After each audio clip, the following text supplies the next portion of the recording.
റഷ്യയിൽ നിന്നും എണ്ണ ഇറക്കുമതി ചെയ്യുന്ന രാജ്യങ്ങൾക്ക് താരിഫ് ചുമത്താൻ പ്രസിഡന്റിന് അധികാരം നൽകുന്ന ബില്ല് US സെനറ്റ് പാസാക്കി. 100% വരെ താരിഫ് ചുമത്താൻ പ്രസിഡന്റിന് അധികാരം നൽകുന്നതാണ് ബില്ല്.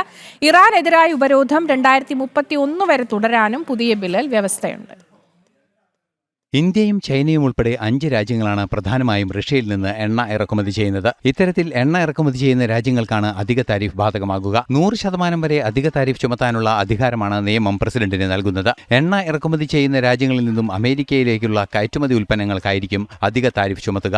11-നെതിരെ 86 വോട്ടുകൾക്കാണ് ബിൽ സെനറ്റിൽ പാസായത്.